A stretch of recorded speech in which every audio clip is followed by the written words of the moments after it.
Waktu aku kecil, aku tidak pernah pergi ke masjid sama sekali. Dan di sekolahku juga tidak ada orang Muslim, jadi rasanya seperti aku menjadi orang asing di sana.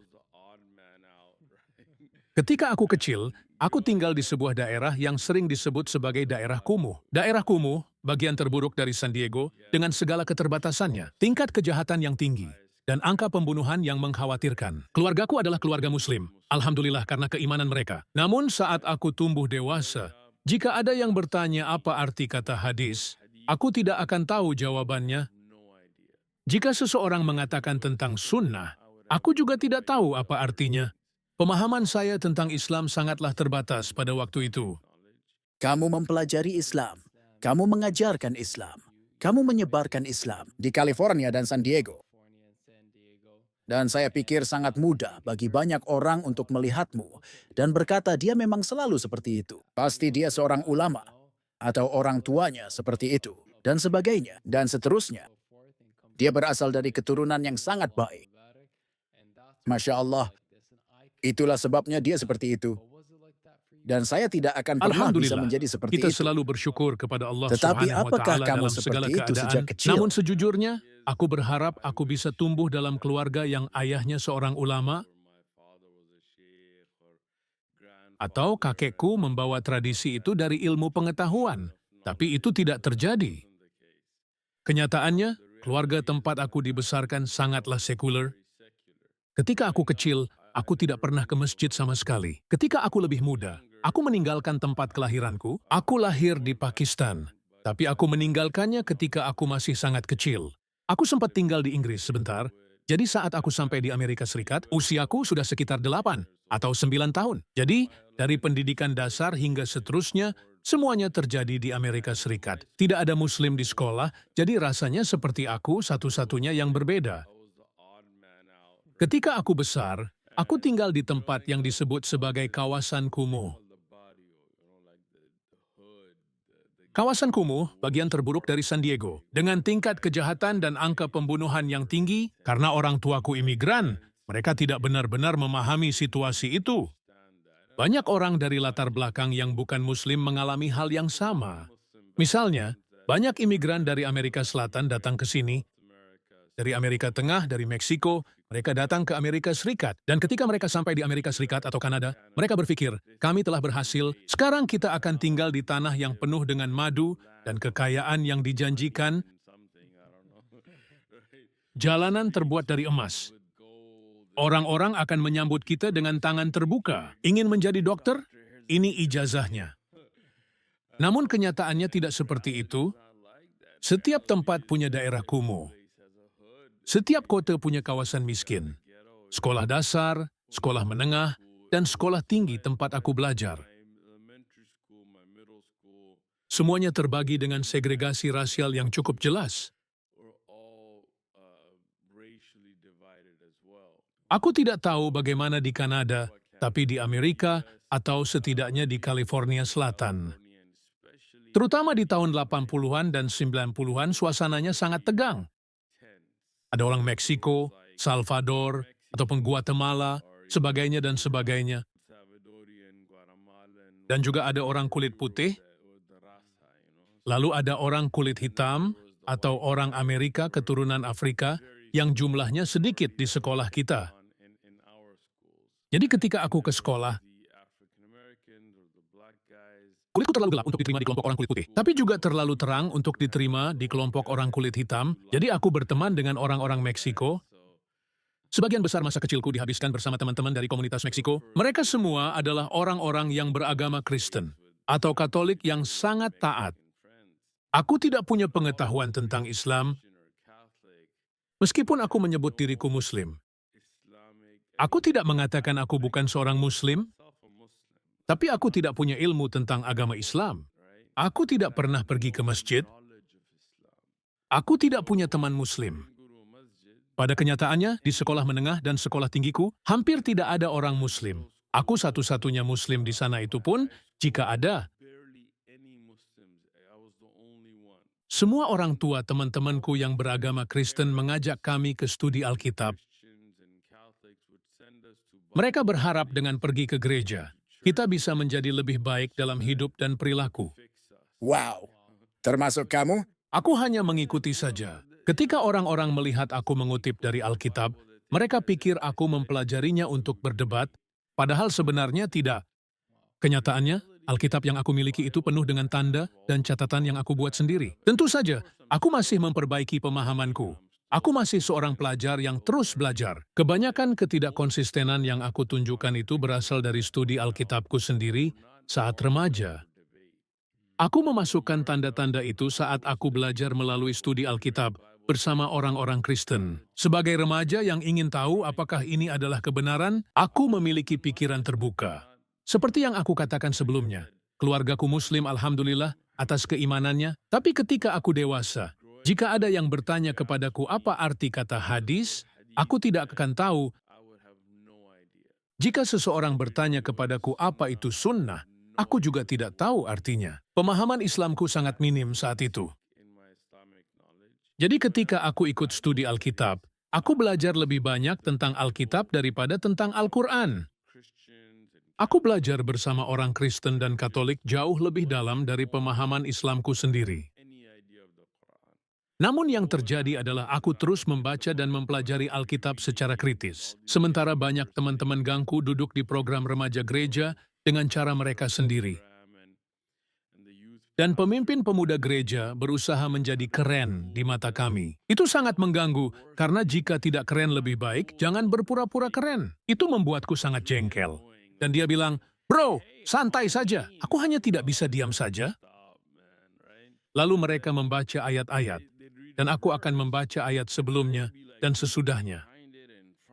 Dan aku berkata, "Maaf pastor, ini angka-angka ini tidak sesuai dengan yang kita baca tadi." Sebelumnya kita membaca bahwa dia berusia 22 tahun, dan sekarang di sini tertulis dia berusia 42 tahun. Dan mereka berkata, "Hanya percaya dan jangan bertanya."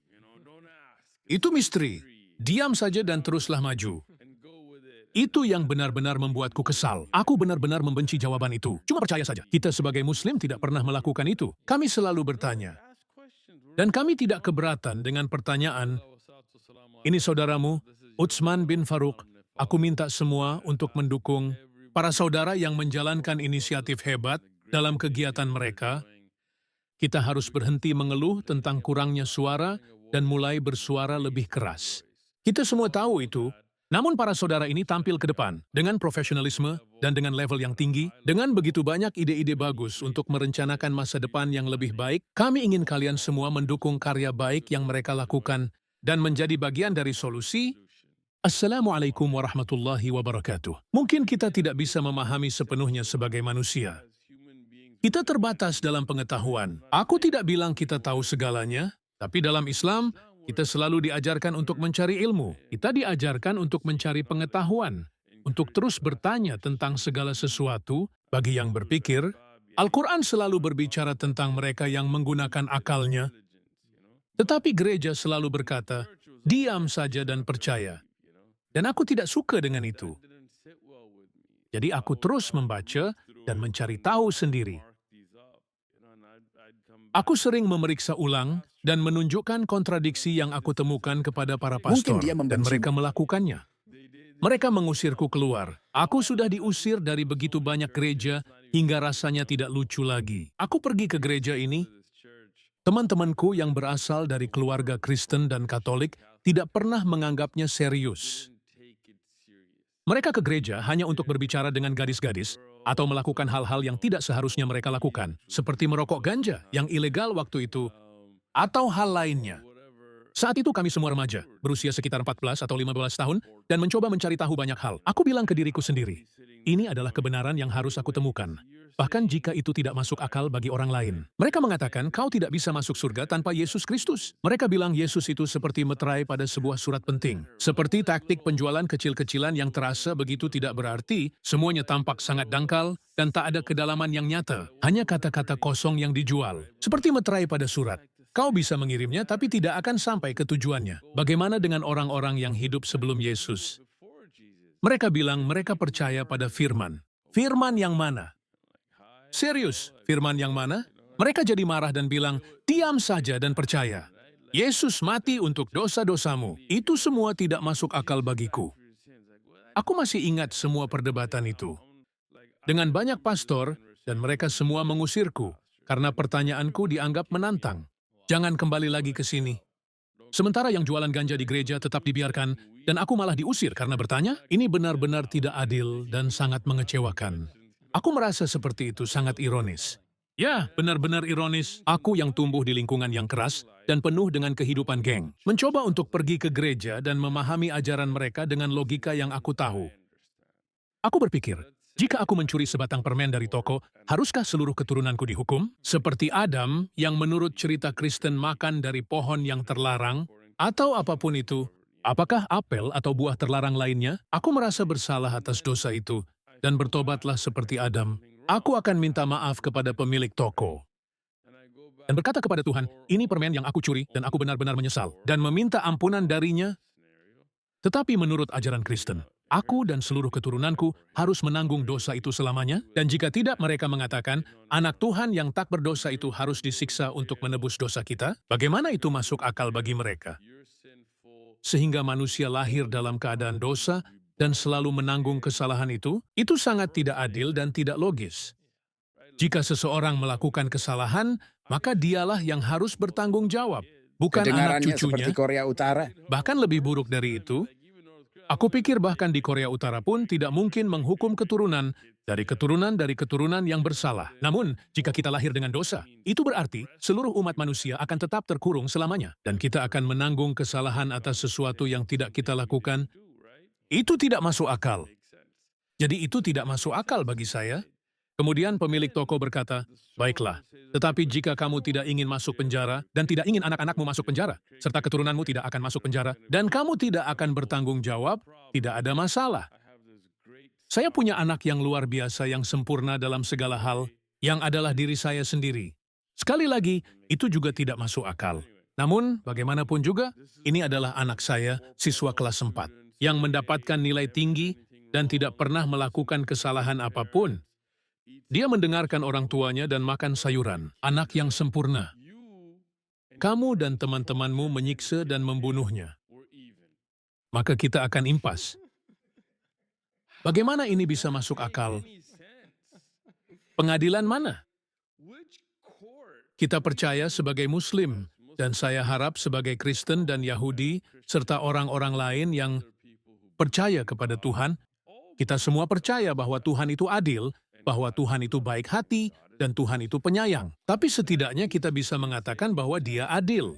Bayangkan, Rami, kamu masuk ke ruang sidang, dan hakim berkata bahwa semua pemerkosa dan penjahat serta pembunuh yang duduk di sini tidak perlu membayar untuk kejahatan mereka.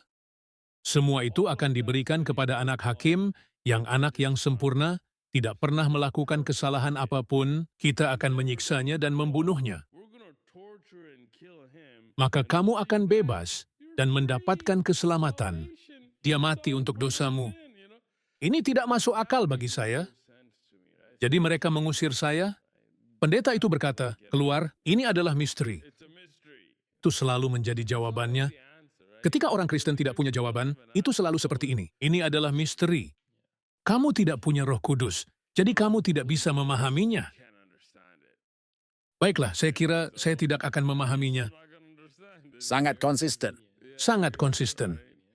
Jadilah bagian dari tim dakwah. Silakan like, subscribe, bagikan, dan berkomentar. Kamu harus melakukan peranmu dalam dakwah